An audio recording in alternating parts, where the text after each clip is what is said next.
regalos y otras formas de compensación serán valorados como indicadores de abuso de poder en situaciones de abuso sexual contra niños, niñas y adolescentes. En todos los casos se respetará el derecho y el interés superior de las niñas, niños y adolescentes a dar su opinión, la cual deberá analizarse aplicando las reglas de la sana crítica.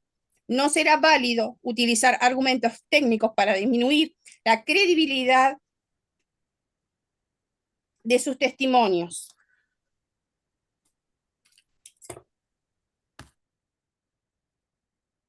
Bueno, vieron qué importante eso que dice las dádivas. En un caso que yo tuve, la niña iba todos los días a la casa de un señor mayor a buscar la leche. Le daba la leche y le daba pan para comer y a ella y a la familia. Bueno, y después se comprobó que había sido abusada por este hombre. ¿Ah? ¿Qué pasa? Muchas veces no hay prueba directa del abuso porque muchas veces, digamos, es manoseo, es tocamiento externo, además no siempre tenemos, digamos, la pericia técnica en caso de violación, si no es en el momento, si no es, se dan muchas cosas. Entonces, lo que se da en el seno de la intimidad y es muy difícil de probar, y bueno, y rige en materia probatoria en los casos, en estos casos el artículo 46 de esa ley. ¿Ah? Importante porque este 120 del CNA remite ahí. ¿Ah? Y esto que habla también, por ejemplo, no sé, me acuerdo un caso de explotación en que la abuela y la madre hacían bailar a las niñas en la whiskería. No, no, ellas decían que no pasaba de ahí, que solo las hacían bailar para que los hombres tomaran y consumieran alcohol en la whiskería. Ah, se eximían diciendo eso, pero había niñas muy chicas, muy niñas y adolescentes bailando ahí, exhibiendo sus cuerpitos, ¿verdad? Exponiéndose a esa situación. ¿Ah? Y con hombres y alcoholizados, imagínense. Quiero decir, la prueba directa de un abuso es muy difícil, entonces por eso rige esta valoración de la prueba. Yo he visto que se cuestiona mucho este tema, pero lo que pasa que también es muy difícil la prueba. ¿Ah? Entonces ustedes piensen que si en materia laboral, cuando los empleados no disponen de la prueba porque la tiene el empleador, se invierte lo que ustedes llaman cargas dinámicas, imagínense acá cómo debe valorarse la prueba. ¿Ah? Cuando estos hechos se dan en el seno de la intimidad y son muy difíciles de probar. ¿Ah? Bueno, eso primero importante, el tema de la valoración, que ustedes lo supieran. Otra cosa importantísima, que creo que no lo hablamos ayer, por lo menos después que terminamos, me quedé con esa idea, es el artículo 124 en el literal E. Que creo que no llegamos. Dicen, los procesos por denuncia sobre violencia sexual no podrá disponerse la revinculación de niñas, niños y adolescentes con el denunciado, salvo que la víctima lo solicitara expresamente. Y ustedes dirán, ¿cuándo pasa esto? Que la propia víctima solicite ver al agresor. Y esto pasa muy seguido. ¿Ah? Y se cuente con el visto bueno de los técnicos que estuvieran interviniendo. En todos los casos, el tribunal requerirá la asistencia técnica especializada que acompañe el proceso.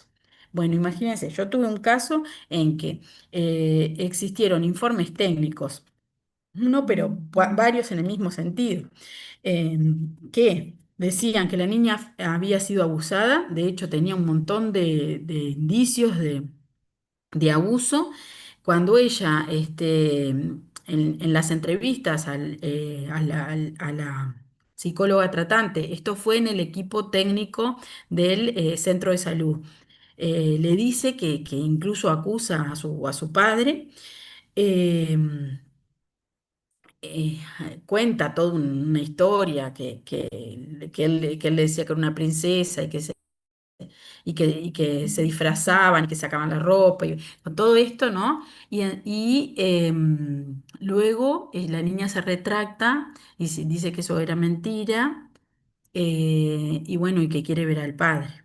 ¿Ah? bueno, rige este artículo. O sea, si nosotros no tenemos una pericia técnica que nos diga lo contrario, ¿ah? No podemos revincular por más que, porque ustedes saben que la retractación a veces es una de las etapas en las que puede incurrir una persona que fue abusada. ¿Ah? Y en este caso, ¿qué pasa? Los niños que sufren estos abusos son apartados de la familia. Esta nena tenía un vínculo muy estrecho con la abuela paterna y ese vínculo se vio deteriorado porque no poder, el padre vivía junto con la abuela, entonces no podía ver a su abuela, le afectó gravemente todo el proceso, pero le afectó sobre todo esta desvinculación con la abuela tanto que la lleva a la niña a retractarse. ¿Ah? Ustedes piensen en otro hecho que puntual, el padre abusaba de una sola de las hermanas y eran cuatro hermanos, dos varones y dos chicas. Entonces el resto de los hermanos no le creían y la culpaban a ella de haber sido separados de su padre que su padre estuviera detenido. Entonces, imagínense las situaciones que se dan. Son siempre los vulneran, ¿ah? De por sí, porque siempre hay un apartamiento de la vida familiar, hay un sentimiento de culpa, ¿ah? Que todo esto lleva a esta retractación. Entonces, no se puede establecer ninguna revinculación si no tenemos estos informes técnicos de especialistas que estén interviniendo. Y esto nos lleva a otro punto importante, que es, a ver, denme un segundito, porque justo es del juzgado. Denme un... Sí, Ana, tranquila. Profe, yo tengo una pregunta, capaz que Cecilia me la puede responder. Y, a ver, decime. ¿Qué respecto a una cosa terminológica? ¿Prueba pericial y informe técnico es lo mismo? Los peritos están registrados como peritos en la corte, ¿está? Y un informe técnico no necesariamente puede ser un informe técnico de un psicólogo tratante, eso es un informe técnico, por ejemplo, ¿está? Los peritos sí están específicos, o sea, integran una lista, ¿está? Dentro de la corte. Bien. Ah, estaba con la marca, así ya pueden marcar y salimos de eso, ¿les parece? Si tienen...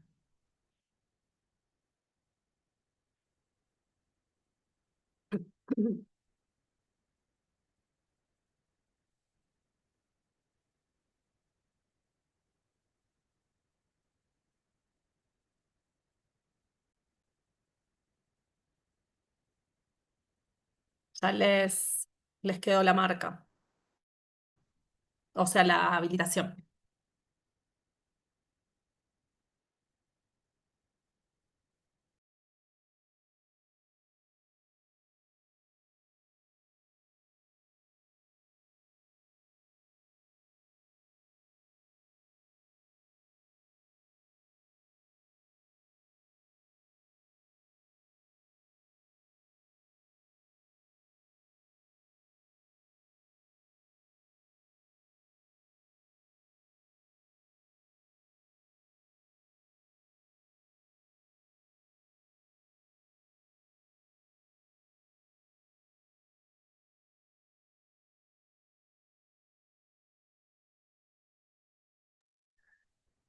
Para el parcial pueden llevar la normativa, sí, pregunta una compañera. Todo lo que es derecho positivo lo pueden llevar. Recuerden que el Código Civil no puede ser anotado ni concordado. ¿Tá? Esos está perfecto que lo tengan y que lo usen para estudiar, pero no lo pueden usar para parciales o exámenes. ¿Tá? El de Mariño, por ejemplo, que es el que se está vendiendo mucho ahora, ese no lo pueden llevar.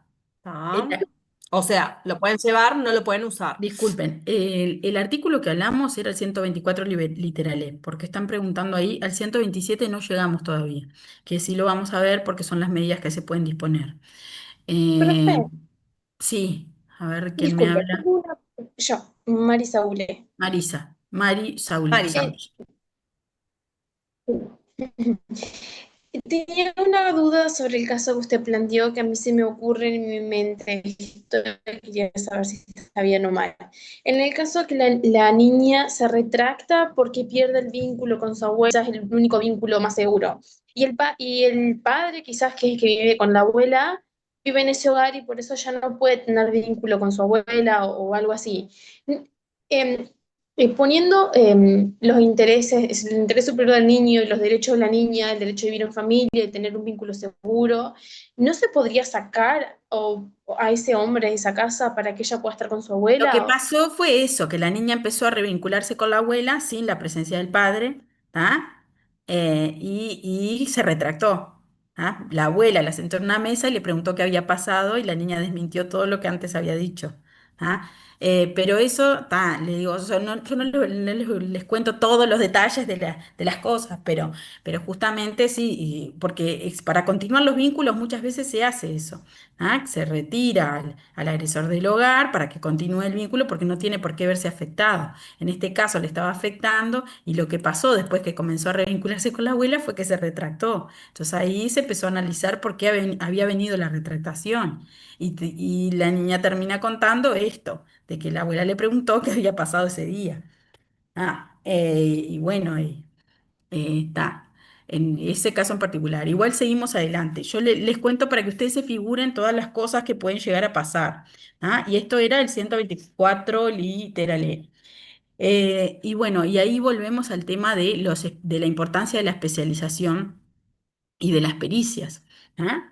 Entonces, el artículo 125 dice, se procurará que los técnicos individuales de cualquier disciplina y los equipos multidisciplinarios, tanto públicos como privados, que intervengan en los diagnósticos, en la atención, reparación y en el seguimiento de las medidas de protección, se dispongan en situaciones de maltrato o violencia sexual de niñas, niñas y adolescentes, deban ser especializados y contar con la debida formación previa en la temática. ¿Por qué? Porque tienen que tener capacitación en la Convención de los Derechos del Niño, en la CEDAW, en la Convención de Belén do Pará, que nosotros hablamos, y esto se consagró especialmente en el CNA dentro de la protección integral de los niños, niñas y adolescentes. Tanto la especialidad de los técnicos que intervienen como la necesidad de las pericias y cómo deben ser recabadas esas pericias y cómo debe ser recabado el consentimiento de los niños y adolescentes. Y bueno, y para eso también en cuanto a la limitación, por ejemplo, de la intervención policial. ¿Ah? El artículo 126 en el numeral 1 dice, limitación de la intervención policial. El personal policial no tomará la declaración de la niña, niña o adolescente, debiéndose en su caso aplicar las normas previstas en los artículos 213, literal D, y 164 del Código de Proceso Penal, que prevén esto de la especialización para recabar la declaración. Limitación de la concurrencia de los niños, niños y adolescentes a la sede judicial. Se restringirá al máximo su concurrencia ante el tribunal. ¿Ah? Bueno, siempre debe ser respetando la Convención de los Derechos del Niño, se prohíbe totalmente el careo. ¿Ah? Y bueno, una sugerencia que hace el doctor Cavalli, que es ministro del tribunal, es que siempre se tomen en cuenta las recomendaciones del Comité de los Derechos del Niño. ¿Ah? Sí, Mariana. No, y qué importante a los efectos de evitar la revictimización, ¿no? Porque si hay como un sobreestímulo de personas que indagan al niño, digamos, genera también otro tipo de violencia. Ustedes van a ver que esto es tremendo. Todo el mundo pregunta, todo el mundo en la familia le pregunta, como si fuera, pero todo el mundo hay niños que han sido sometidos constantemente. Esto nosotros lo hemos visto. Les pregunta el médico cuando los ve, el, el- quien recabó la primera actuación, sea administrativa o judicial, o sea el técnico especializado o no, porque muchas veces no tienen la suerte de estar ante un técnico especializado. Bueno, después, si hay cámara Gesell, será en la cámara Gesell, ojalá, porque ahí, bueno, por lo menos tenemos una sola declaración y no, pero si no, muchas veces declaran en la sede de familia especializada, en la sede penal, en fiscalía. Y esto que les cuento es terrible, pero es cierto. Yo, como operadora, lo vi y me quise matar. O sea, ¿vieron cuando dicen, pasa todo lo que no tiene que pasar? Entonces, nosotros tenemos que ser muy críticos de esto y hacer valer los derechos de la víctima, de la presunta víctima, porque hasta que no, pero no exponerla, porque además no solo que está como volviendo a vivir la situación, está siendo desprotegida por el sistema, por nosotros, y además em, no se le está reparando nada, al contrario, se la está exponiendo. Y en definitiva, em, es grave. Por eso la actuación del sistema en estos casos es importantísima. Es que se hagan valer estos derechos y que se proteja al niño. ¿Ah?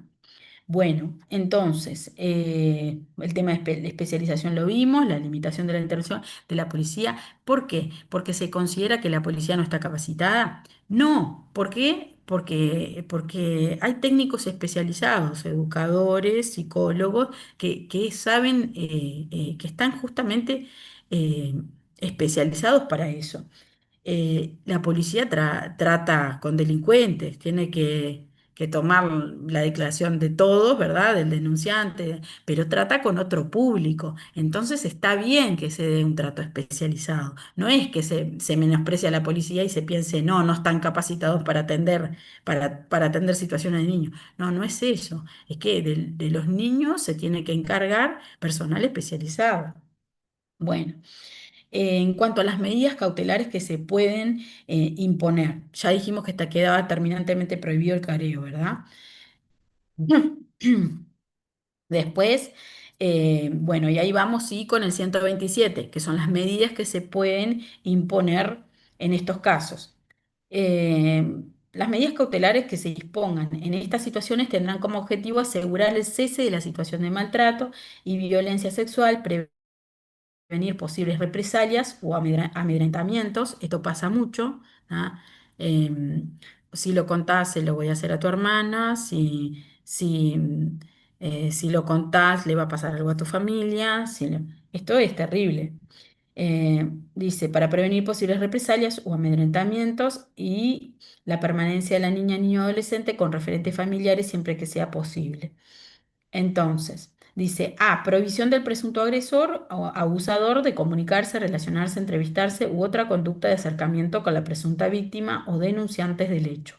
Vieron que esta norma no establece plazo. Entonces el plazo queda a criterio jurisprudencial. Últimamente, con el tema de las tobilleras y con el tema de la ley 19.580, por el tema de la cercanía o de la posibilidad de llegar a atender la situación, se ha establecido el tema de los 500 metros mínimo. ¿Ah? Porque vieron que esta nos dice prohibición de comunicarse, relacionarse, acercamiento con la presunta víctima, pero no habla de cuánto tiene que ser el acercamiento.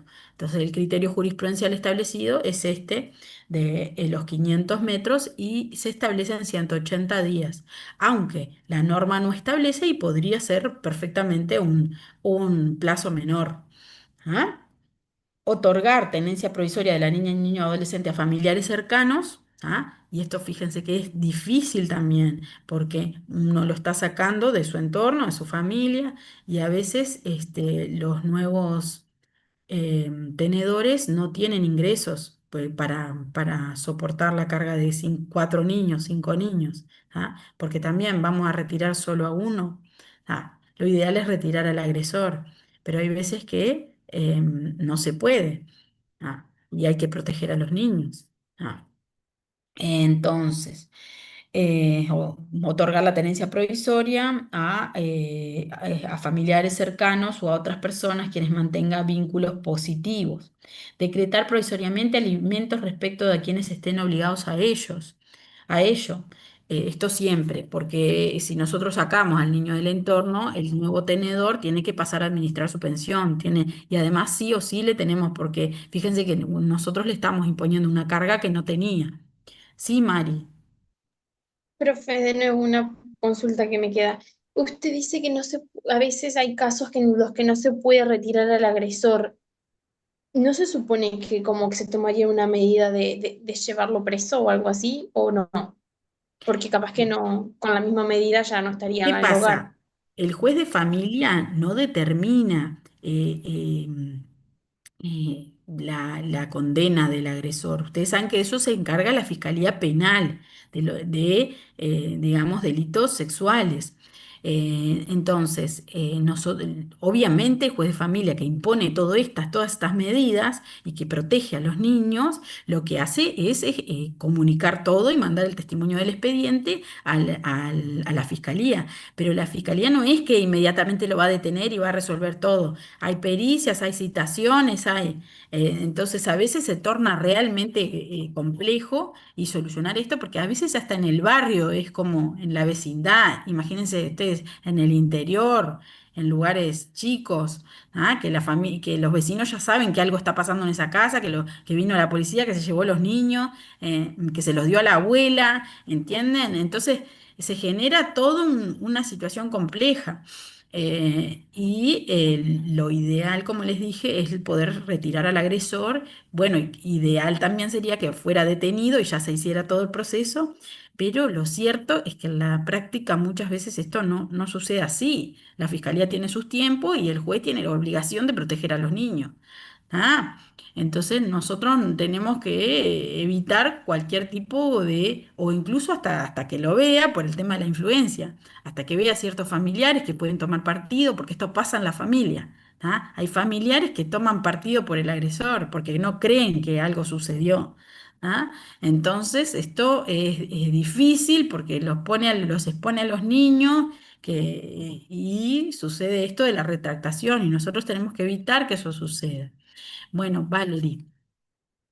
No, referente a lo que hablaba la compañera, yo por ejemplo trabajé un tiempo en Imoe Mm. y veíamos varios casos donde en un caso, por ejemplo, el agresor era discapacitado, tenía la casa adaptada a la discapacidad y el juez no lo podía retirar, porque en caso de Ah, retirarlo ese tenía caso que llevarlo lo, a lo otro vimos lugar en... que Mm. estuviera adaptado para la discapacidad de él y en realidad también se estaba vulnerando los derechos en este caso de una persona con discapacidad, que lo vimos también, debería primar el de los niños, pero está, ahí se dispuso el retiro de la víctima con los niños.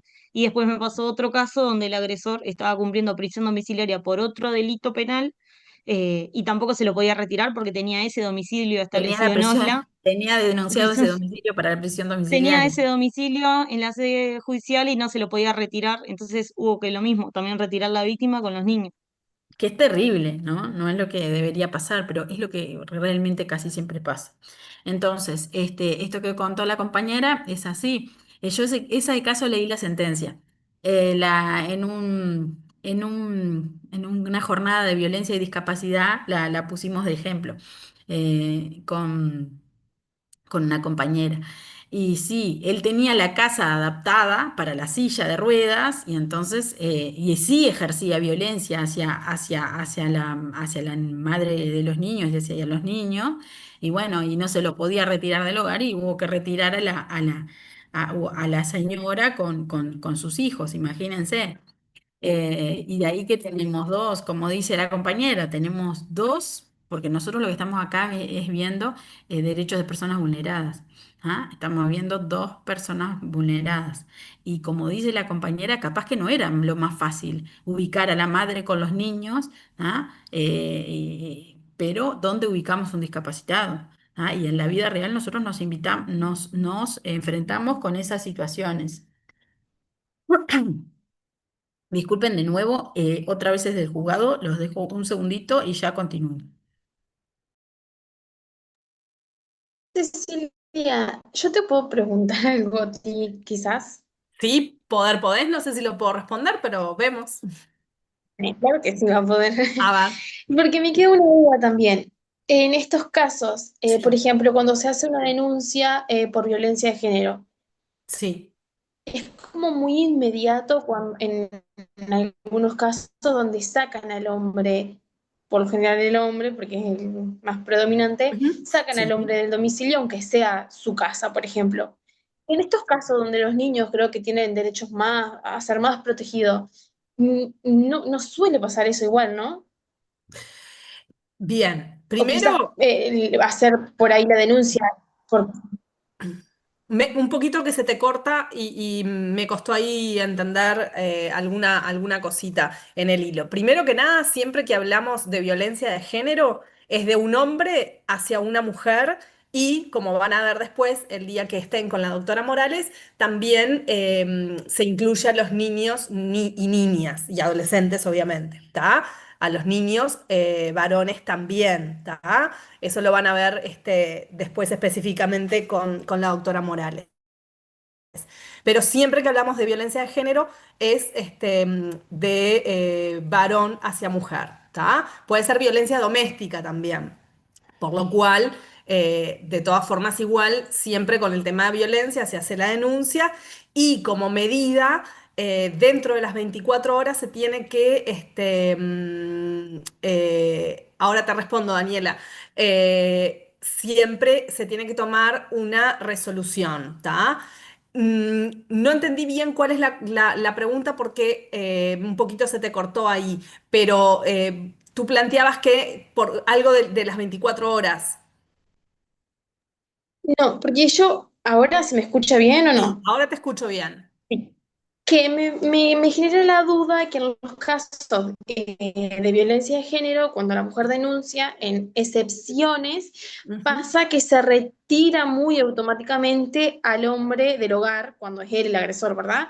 Y Sí. en los casos de los niños, que supongo que son derechos más vulnerados aún y más como un abuso o violencia, no se les puede retirar, porque claro, me quedo con esa incertidumbre de por qué no se les puede retirar tan automáticamente. Bueno, lo que pasa que en la ley de violencia de género hay un procedimiento que establece específicamente lo de las 24 horas y por ese motivo el juez tiene que tomar una resolución.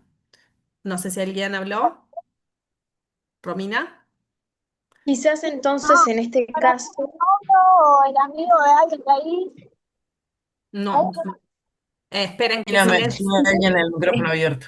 Sí, esperen quizás que en este silencio. Ahí. caso, entonces sí podríamos decir, a la doctora Ana Bueno siempre dice que en nuestro país está muy bien la legislación, pero quizás Ujú. justo en este caso nuestro país podría incentivar una ley que también sea así de urgencia, como parecida a la ley de violencia de género, y que también se disponga lo mismo en los casos de los niños. Sí, el tema de la violencia, ustedes saben que es un tema muy específico y justamente por todo esto y digamos, todo lo que genera la violencia de género, se hizo una ley específica con procedimientos específicos. En el caso, en realidad, de que tú planteás en los casos de abuso y demás, el tema es que tiene que ser probado. Ana, perdón. No, tranquila. Mari preguntaba por qué en el caso de cuando hay una denuncia de violencia de género se retira al agresor dentro de las 24 horas y se toman medidas rápidas.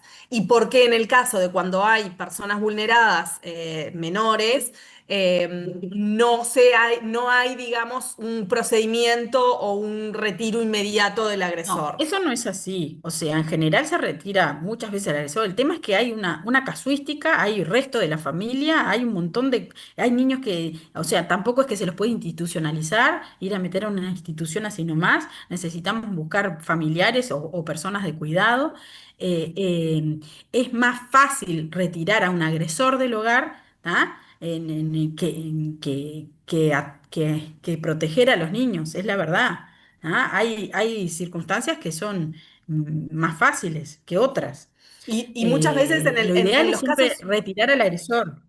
Y muchas veces pasa también en que en casos de abuso se retira a la persona y, y de repente después se dan cuenta, porque después van asistentes sociales. Tengo a través de un familiar que trabajaba, ahora ya no, pero estaba en el Pereira Rosell, trabajaba mucho con niños en esta situación de vulneraciones, y recuerdo que me contó un caso de que el niño había sido abusado y el agresor, obviamente con consentimiento de la madre, el señor no era el progenitor, era pareja de la madre, se escondía debajo de la cama cuando llegaban del INAU a hacer los controles. Entonces, había una medida, pero no la No se respetaba. respetaba. Es que eso Entonces, también a pasa. veces existen, y eso se da mucho, y es algo, sé de ese caso específico porque me lo contaron directamente, pero ese caso se repite muchísimo. ¿Por qué? Sí, Porque no hay o sea, es distinto cuando hay violencia de género, que de repente a la madre o a la pareja le pegan, y igual también sucede, pero cuando hay abuso, muchas veces, y no quiero decir porcentajes, pero en muchísimos casos, el progenitor, en este caso la madre, sabe y está en conocimiento, ¿tá? claro. Que Muchas pasa veces es cómplice. muchísimo. Y muchas Exacto. veces no lo quiere ver. Pero, o sea, han ido también formalizadas las madres que por este tema de Por ser que cómplices. claro, exactamente, porque no puede ser, ¿verdad? Que no, que haya un niño abusado en tu hogar y que no te hayas dado cuenta. Nada. Entonces, pero es mucho más complejo el tema de los niños y mucho más complejo protegerlos. ¿Ah? ¿Por qué? Y por eso también son más indefensos, Porque, y por eso la infancia tiene que ser prioridad de cuidado, porque no es lo mismo. Yo creo que los más vulnerables son los niños y los adultos mayores, esas personas que, también las personas con discapacidad. Em, Ojo, no lo digo en detrimento de la mujer violentada, sumisa, que tiene los caracteres en general de víctima, es tremendo, pero es un adulto y tiene otros mecanismos que no tiene un niño. ¿Ah? Entonces yo creo que realmente es un público muy, muy vulnerado en las situaciones de abuso y maltrato. Sí, Angie. Profe, no, yo iba a decir, comentando lo que había preguntado la compañera hoy del tema de los niños, que muchas veces yo que trabajo en violencia doméstica, nosotros recepcionamos denuncias de, bueno, de abusos y muchas veces se disponen las medidas cautelares y el agresor obviamente no se puede acercar al niño. Que digo que eso, dentro de todo, bueno, obviamente que también con la violencia doméstica pasa el tema de las medidas, pero claro, al haber una ley específica para la violencia de género y violencia doméstica, obviamente se disponen las medidas cautelares. No es que diga que se retire el agresor, automáticamente se disponen las medidas porque a las 72 horas recién es la audiencia. Entonces, para evitar un mal mayor, es preferible, bueno, las medidas cautelares, la previsión de comunicación y acercamiento de 500 metros o un poco más a veces, pero que Sí. muchas veces se toman denuncias de abusos y que bueno, que los niños en ese sentido son de alguna manera protegidos. Obviamente, hay un montón de casos, pero bueno, la mayoría, cuando se recepciona la denuncia, se ponen las medidas y bueno, y se protege a los niños. Sí, sí, esto es común también en la protección del niño, el retiro del hogar del agresor, la imposición de la prohibición de comunicación y acercamiento con un radio, como dijo la compañera, de 500 metros o más, por un plazo de a veces hasta la audiencia, a veces ya imponemos de 1 a los 180 días. ¿Ah? A ver, muy raro que telefónicamente se fije la pensión. Esto, como sabe la compañera, se fija en audiencia. Ahí se ve que a quién se entrega la tenencia provisoria, a quién se le, qué tipo de pensión se puede fijar, qué apoyo se le puede dar, ¿verdad? Porque obviamente necesita tratamiento psicológico, apoyo a veces de MIDES, porque muchas veces el abusador es digamos, el sustento del hogar. ¿Ah? Entonces es complejo, pero bueno, tenemos todas estas medidas, la derivación a INAU, quien ofrecerá al juez a través de equipos técnicos las distintas posibilidades de protección provisoria para niño, niña o adolescente. O sea, que ahí en el 127 nosotros tenemos todas las posibilidades en los distintos literales de medidas que se pueden aplicar.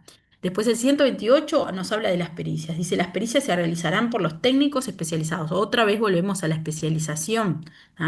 Y por eso ahora después vamos a ver los principios en la materia y vamos a recordar todo esto que vimos. Dice, las pericias se realizarán por los técnicos especializados en la materia de acuerdo con las previsiones del artículo 125, que ya lo vimos. Estamos en el 128, para los que preguntan.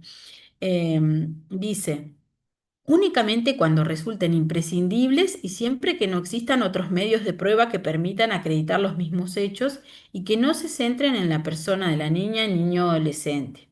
Deberá recabarse el previo consentimiento informado de la niña, niño o adolescente, el que, conforme a su edad y madurez, de acuerdo con su autonomía progresiva, podrá otorgarlo en concurrencia con sus referentes adultos de confianza. Ustedes imagínense qué complejo recabar el consentimiento del niño en estos casos. Em, es muy complejo.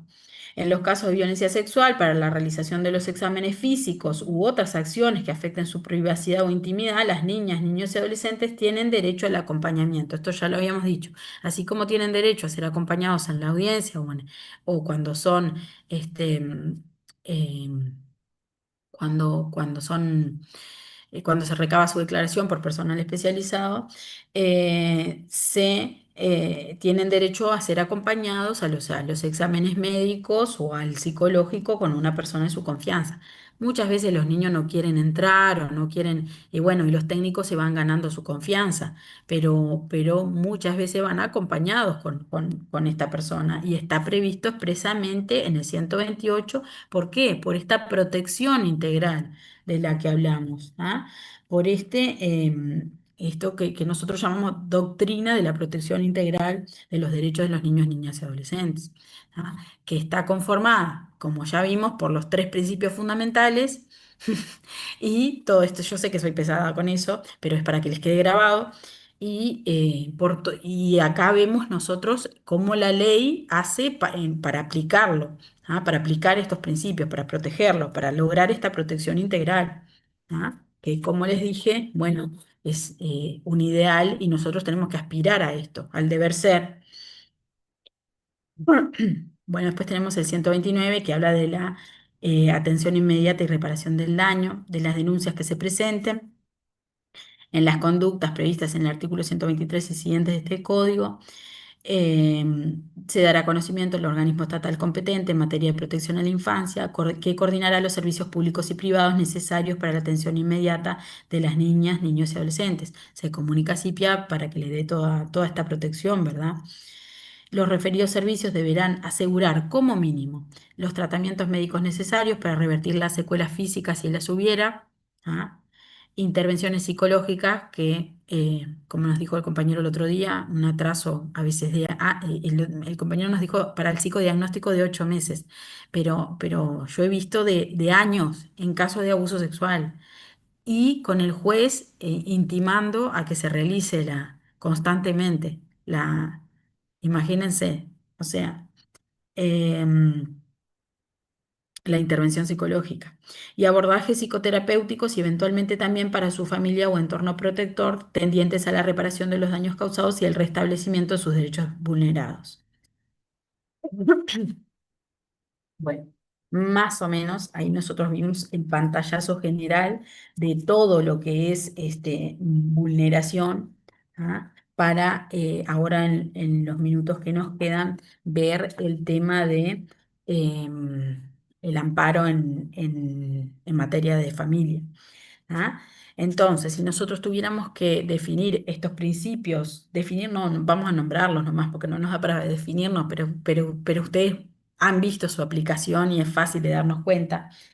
Estos principios específicos que están recogidos en la Convención de los Derechos del Niño, también en el CNA, y nosotros los hemos ido viendo, son el principio de protección integral, el principio de igualdad y no discriminación, el principio de acceso a la justicia, que nosotros ya lo recontra trabajamos, el principio de reserva, protección, intimidad y la privacidad, que también lo trabajamos, el principio de no revictimización, que lo vemos en todo esto de no volver a tomar la declaración, de pedir el consentimiento para, ya sea para el examen como para el examen psicológico, el principio de no confrontación, ¿ah? Que lo vemos en la prohibición del careo, el principio de prevención, ¿ah? Que este lo vemos con la imposición inmediata de medidas. Muchas veces se cuestiona por qué estas medidas se disponen sin prueba. ¿Ah? Y ustedes lo van a escuchar, yo lo escucho en la prensa y lo veo, eh, y que muchas veces no hay prueba realmente. ¿Ah? Debe haber, bueno, lo ideal es que haya. ¿Ah? Pero un niño va a denunciar que ha sido abusado sexualmente y inicialmente la prueba no está, pero hay que protegerlo igual, ¿verdad? Nosotros tenemos, no, está fuera de cuestionamiento, es un principio de precaución, de prevención. ¿Ah? Después tendremos los elementos para determinar si sí o si no y cómo se procedió, pero inicialmente nosotros tenemos este deber de protección. ¿Ah? Por ahí nos quedó más o menos el tema de los principios. Ay, bueno, y ahí este es un principio que no rige en esta materia. ¿Ah? A la compañera Maite Vázquez, principio de inocencia. Eso rige en materia penal. Y acá no estamos en materia penal. Nosotros estamos en materia de familia, en protección de vulneración de derechos. ¿Ah? Acá la prioridad es otra. ¿Ah? No quiere decir que no rija este principio, pero ese es un principio que rige en materia penal. ¿Ah? Nosotros tenemos que proteger a las presuntas víctimas. ¿Ah? Y rigen estos principios específicos para la protección integral de niños, niñas y adolescentes. ¿Ah? Melania, que tenés la mano levantada, y después seguimos con el amparo en materia de familia, que lo que me importa es que ustedes tengan unas cositas con pinzas del 195 y 100 no, específicas del amparo en materia de familia, para diferenciarlo de lo de la ley de 6011, que es un proceso que igual ustedes ya han visto y que van a ver. Entonces, a mí lo que me importa es que ustedes sepan, cuando hay niños, niñas y adolescentes, cómo se debe proceder y cuáles son las diferencias con el amparo de la 19, de la 16.011. Sí, Melania. Sí, profe, ¿se me escucha bien? Sí, perfecto. Ah, yo quería consultar en el caso de eh, denuncias falsas sobre uno de los progenitores o un familiar del niño. Eh, Estoy pensando por un caso que conocí, que es una madre que con problemas de adicción y psiquiátrica, eh, que estuvo durante un año en recuperación en Argentina, porque ella es de Argentina, vuelve a Uruguay, como quería volver a tener la custodia de la niña, denuncia al abuelo paterno de abuso, por lo que alejaron de la noche a la mañana a la niña, que estaba bien establecida, estaba cuidada con todas sus protecciones, digamos, bien cubiertas, y de la noche a la mañana se la lleva su madre, alejándola no solamente de toda la familia paterna, sino incluso del padre, que demoró 9 meses en poder ver a su A su hija después hija. de eso. Y hasta ahora, que ya pasó un año y medio, siguen sin permitirle el contacto con sus abuelos, que realmente la niña los extraña un montón y tiene 5 años. Entonces un año y medio para una niña de 5 años es muchísimo tiempo. Y pensando en términos de lo que hablamos respecto a la adopción, en este caso, si bien no tiene que ver con la adopción, sí los tiempos de los niños no son los tiempos Totalmente. de los adultos. Ese Y, principio también rige, ¿tá? Que es el de tutela efectiva. El principio este es del acceso a la justicia, rige acá también. ¿Tá? Te quiero decir, es específico de la materia. ¿Ah? ah, De lo que pero rige específicamente. la demora en los procesos, ¿cómo se puede exigir cuando está habiendo esta Bueno, yo demora? Porque inclusive, esto que tuvo, a ver, esta demora, en primero este... que la denuncia falsa es un delito. ¿Ah?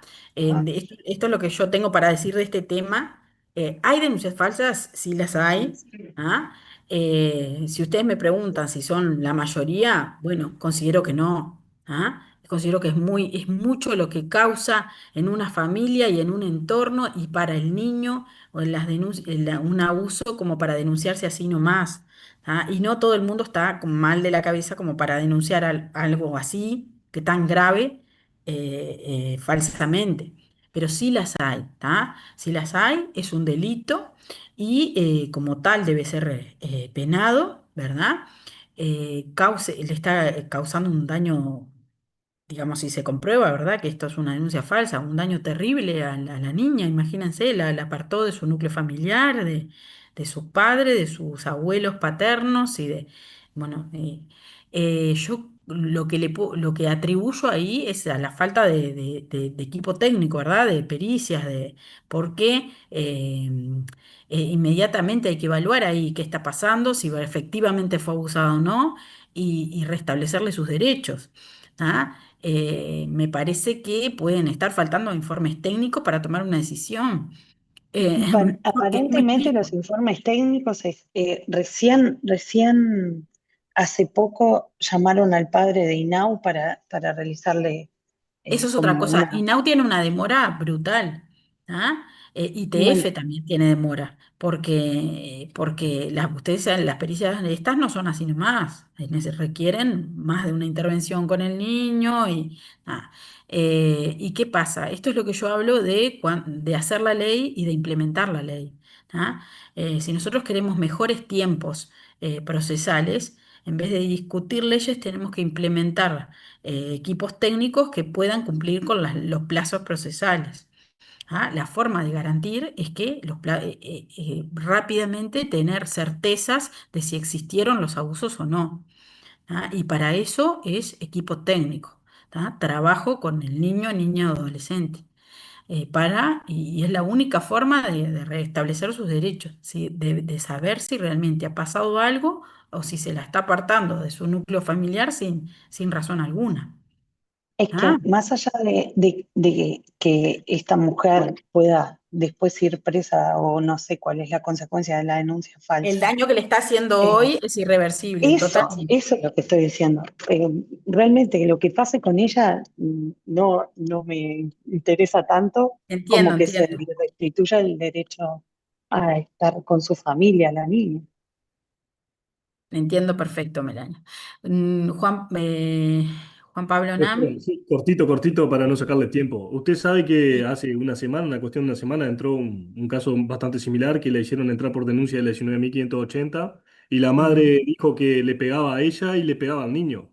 Y la jueza sin peritaje, sin nada, decretó directamente 180 días de una. Y el padre, excelente, pero excelente. Sin hacer Mirá, la audiencia a las 72 horas. nada, nada, Bueno, decretó. ahí ¿quién está fallando? Y ahí ¿Qué proceso se debió cumplir? Que la ley lo dice expresamente. Yo pero sé que ni derecho de defensa para él Ah, que pudiera yo objetar sé que es nada. muy difícil porque yo filtré y es muy difícil filtrar, porque hay cosas que parecen en el teléfono que no son nada y terminan siendo un lío tremendo y cosas que uno piensa que son tremendas y después las trae a audiencia y eran una pavada. Entonces es muy difícil filtrar y por eso tenemos que convocar y convocar. Es una tarea ardua, uno no durmió en toda la noche y al otro día tiene 10 20 audiencias. ¿Ah? Pero entonces, ¿qué está faltando nuevamente? Yo creo que faltan jueces en materia de familia especializada, falta implementar leyes. ¿Ah? Eso es mi visión personal, ¿ah? No lo digo ni a título de esta cátedra, ni de... yo veo que se discuten muchas cosas, ¿eh? Pero lo que tenemos que hacer es implementar correctamente las leyes que tenemos para cumplir con los tiempos, los plazos procesales, y si se convoca en audiencia dentro de las 72 horas y se escucha a todo el mundo, se va a ver que el padre no, o no, ¿ah? Porque a veces las cosas no son lo que aparentan. ¿Ah? Profesora, pero a eso voy, por lo menos hubiese esperado a que se hubiese decretado audiencia y le hubiese Bueno, podido pero medidas. ahí está el padre, ¿no? El abogado del padre. ¿Qué no exigió la audiencia en las 72 horas? El tema está que a A nosotros ver, nos llegó después. Nos llegó después que ya, porque salió de la representación del anterior y vino con nosotros, pero ya estaba todo el pescado vendido. Ahora bueno, estamos buscando la vuelta. bueno, está. Yo lo que digo es, igual, la audiencia no se hizo, se tiene que hacer. Está faltando, puede haber hasta una nulidad. ¿Ah? A ver, dentro de las 72 horas si hay un riesgo, hay que convocar a esa audiencia. Y ver. Y también me ha pasado de ver esto del padre o la madre ejemplar y que después realmente no lo son. ¿Ah? Porque ¿qué pasa? Hay a veces, porque no hay, ustedes vieron que no hay un prototipo, ¿cómo se dice?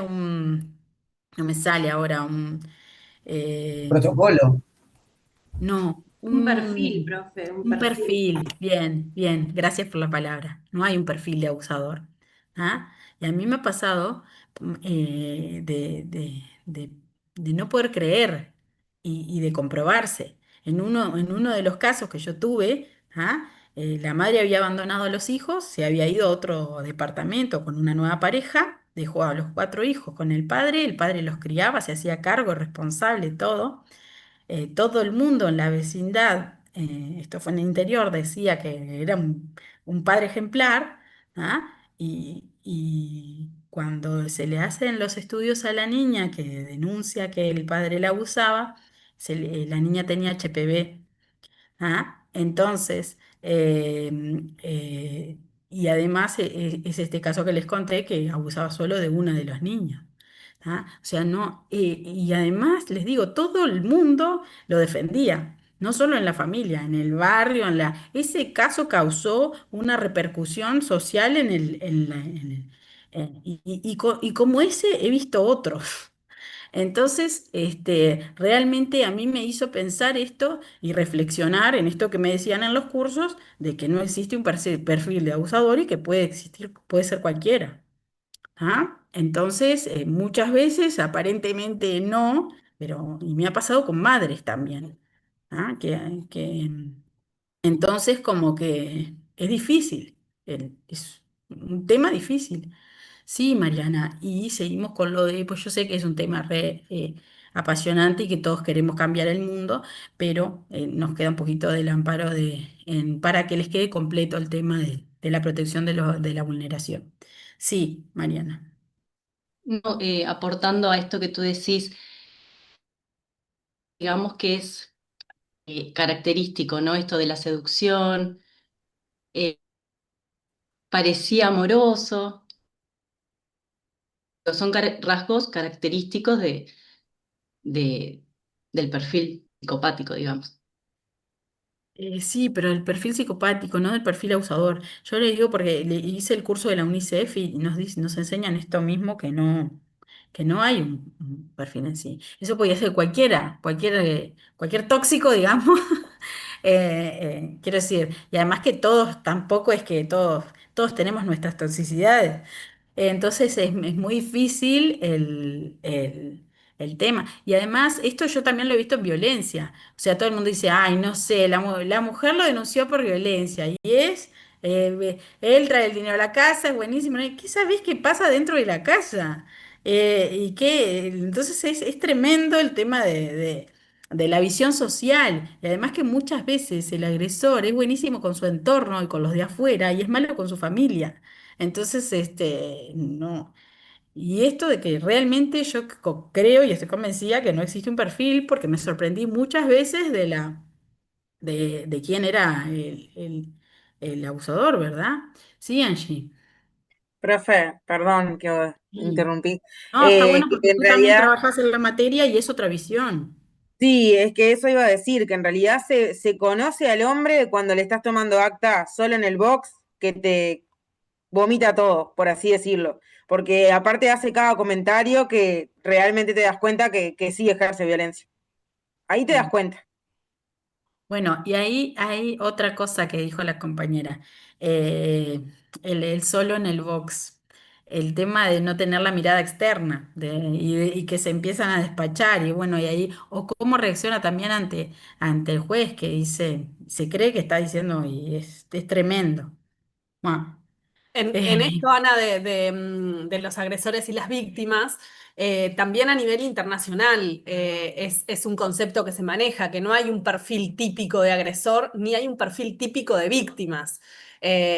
Lo menciono porque en realidad es algo que antes hace unos años atrás sí se manejaba y sí tenemos en la conciencia que el abusador de repente tiene determinadas características, pero en la realidad, y hay distintos tipos de abuso, obviamente, y distintos tipos de violencias, incluso a nivel o violencia sexual de distintos tipos, pero lo que se marca a nivel internacional es eso, que no hay un perfil típico ni de agresores ni de víctimas.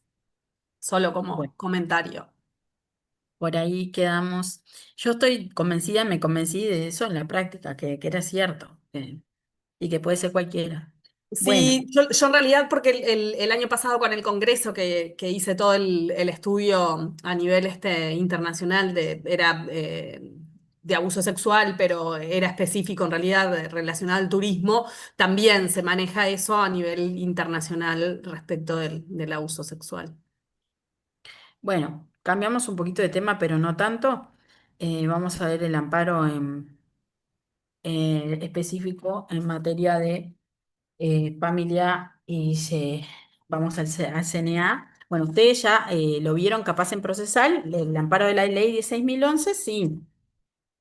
No, a ver si lo vieron o no. Pero saben que tenemos uno previsto específico para niñas, niños y adolescentes que está estatuido en este CNA. Artículos 195 y 196. Em, lo leemos porque son dos articulitos, pero tienen mucho contenido. Ustedes ya conocen el amparo, así que no vamos a ver todo lo del amparo que se ve en la ley 16.011, que ustedes lo ven en procesal y en otras materias también. Pero sí vamos a ver específico para esta materia. La acción de amparo para la protección de derechos de los niños, niñas y adolescentes se regirá por la ley 16.011 del 19 de diciembre de 1988 y por las siguientes disposiciones. Podrá ser deducida también por el Ministerio Público, cualquier interesado o las instituciones o asociaciones de interés social que según la ley o a juicio del tribunal garanticen una adecuada defensa de los derechos comprometidos. Bueno, acá tenemos una primera diferencia.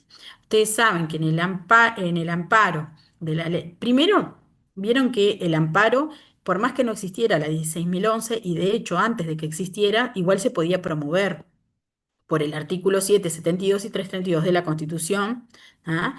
Y también por la Declaración Universal de Derechos Humanos y por el Pacto de San José de Costa Rica, nosotros, de hecho, se promovieron amparos sin tener esta ley. ¿Ah? Pero después se entendió que si bien existía este amparo constitucional que Casinelli Muñoz defendía, el bloque de derechos, el Bill of Rights, del que habla Martins y bueno, y todos los constitucionalistas, se necesitaba una ley para tener un proceso específico. ¿Por qué? Porque por más que se pudiera promover un amparo por los mecanismos de la Constitución, no teníamos un plazo, no teníamos, entonces hay que establecer un proceso. Vino la ley de 6.011. Eh, y ustedes saben que la legitimación es del titular del interés directo personal y legítimo. ¿Ah? O sea, no es cualquiera, hay que probar estos tres elementos. En cambio, acá dice podrá ser deducida y es amplísimo, amplísima la legitimación. por el Ministerio Público, por cualquier interesado. Cualquier interesado. Ustedes saben que con aquello de las vacunas del COVID, fue una persona con intereses difusos, representando intereses difusos que ni siquiera era padre. ¿Ah? Y ahí el juez consideró y fue confirmado luego que no tenía legitimación activa, porque no es que representaba a una ONG de padres o que podía representar este interés difuso, ¿verdad? O una asociación de interés social que proteja los derechos de los niños y adolescentes. ¿Ah? Entonces, el análisis de fondo no se llegó a hacer de si correspondía. ¿Por qué? Porque se desestimó por falta de legitimación activa. ¿Ah? Pero miren qué amplio es acá. Es cualquier interesado o las instituciones o asociaciones de interés social que según la ley o a juicio del tribunal garanticen una adecuada defensa de los derechos comprometidos. Es tan amplia la legitimación que, por ejemplo, ustedes, ¿cómo se representa a un niño en un juicio? A ver, acá quiero que todos lo saben, a esta altura lo tienen que saber todos. ¿Quién lo representa? Ahí está. ¿Y cómo se prueba? Pero ¿cómo se prueba? ¿Cómo se prueba que la afiliación a nuestro derecho? ¿Cómo se presenta en un juicio de amparo? La Con partida. el testimonio de partida. Bueno, ahí está, testimonios de la partida de nacimiento. Entonces, si hay ambos padres en ejercicio de la patria potestad, quienes los representan, tienen que comparecer ambos padres, ¿verdad?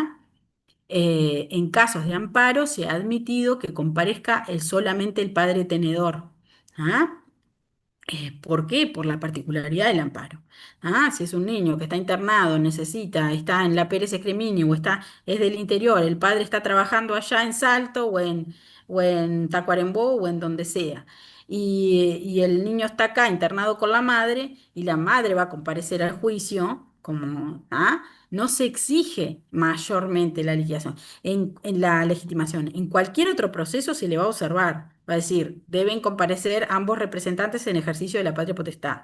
Y si no se acredita que uno falleció o que se le suspendió o que perdió la patria potestad, se le va a pedir que comparezca. Pero en este proceso, como la legitimación es más amplia por el 195 y por la situación particular que se analiza, la jurisprudencia ha entendido que podría comparecer uno solo de los padres. ¿Ah? Tenemos una jurisprudencia particular, pero es solo de una ministra del tribunal, nunca lo vi por nadie más, que entiende que si es mayor de 13 debe consultársele si quiere recibir el tratamiento y por lo tanto hay que designar defensa em, para que sea escuchado. Por ejemplo, los casos de medicación de alto costo o de tratamientos invasivos. Pero ¿qué pasa? Si comparecen ambos padres en ejercicio de la patria potestad y representan al niño adolescente, y no hay, en principio se entiende que no hay contraposición de intereses, que están velando por la salud del niño y que lo quieren sacar adelante. El tema es que, ya les digo, existe esta jurisprudencia, pero es excepcional.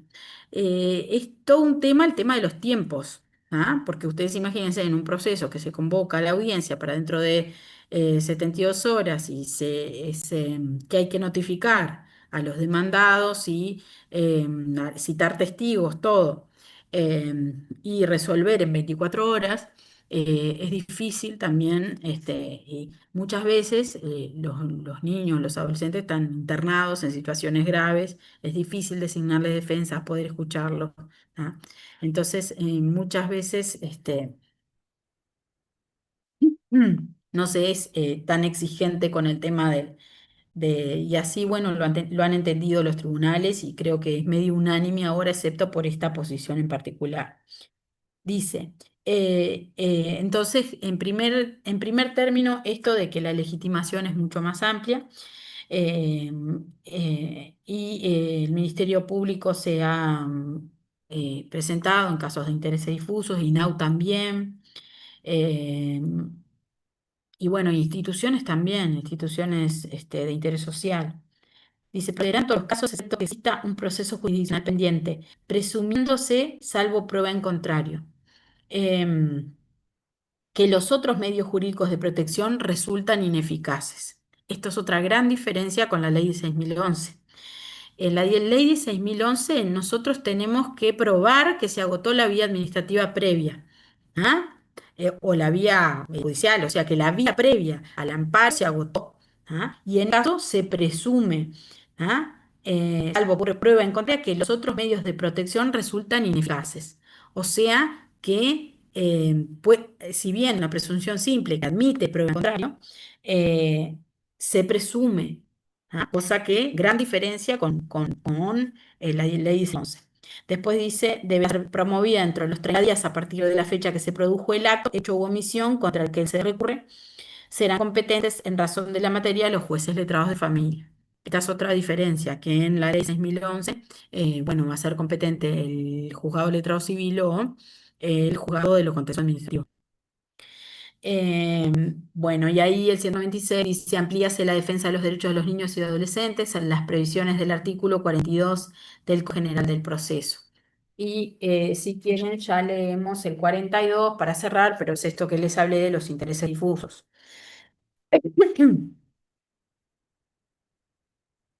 42.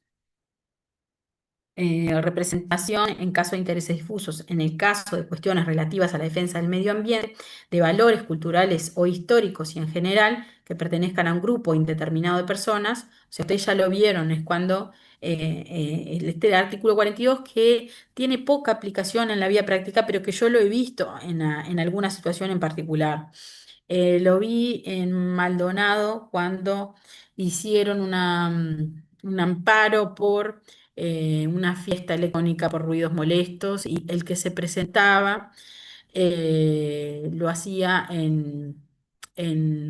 como representando el interés difuso de los vecinos de la zona.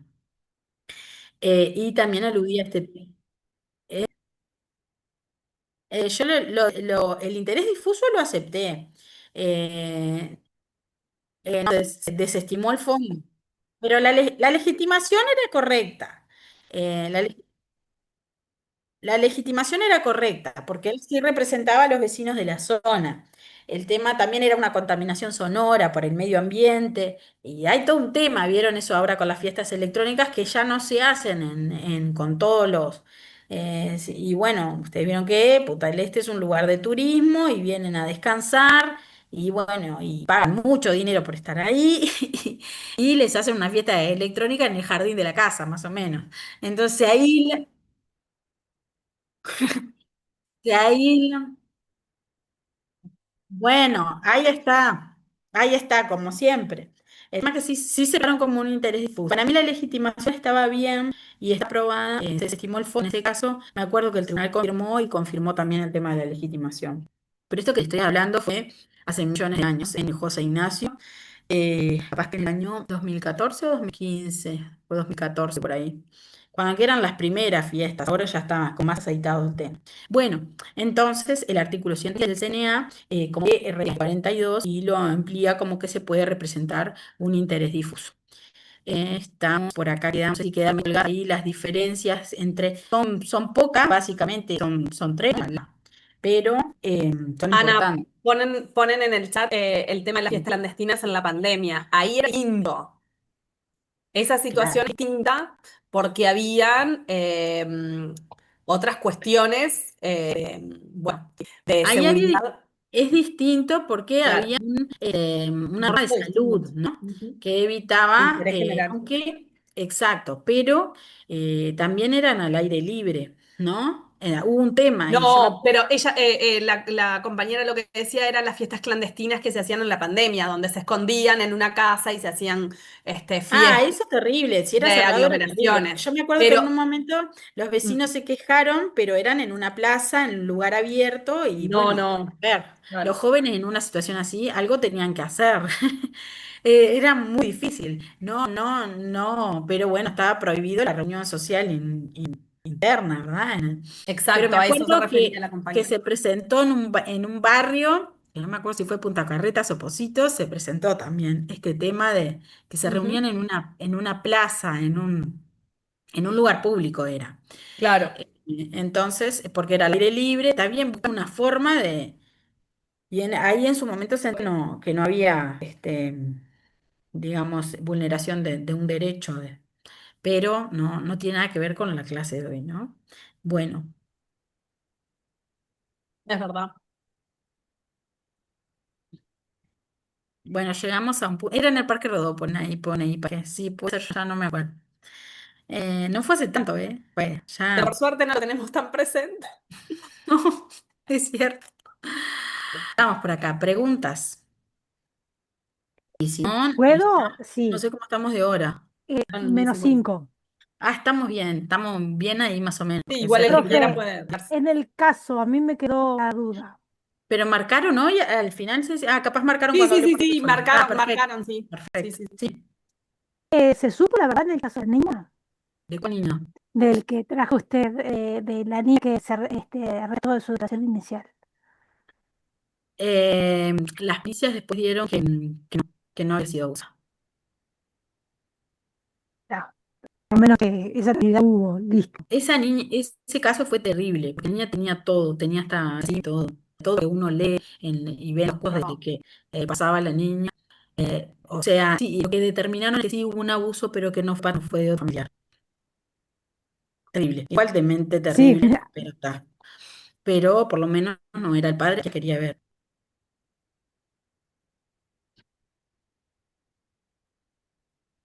Esto es un tema, porque vieron esto de que al impedido con justa no le corre caso, ¿no? Con justa causa no le corre caso.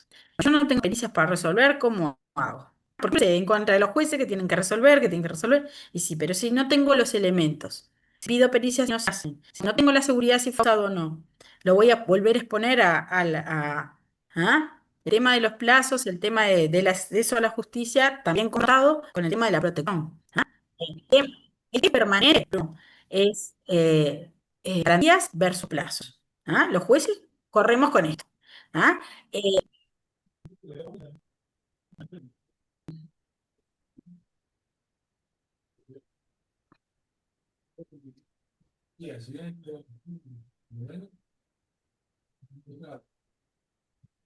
bueno, pero ahí me dice, no pasa nada, pero algo pasa, hay informes técnicos, porque eso se manda a hacer de la audiencia y habrá ese seguimiento.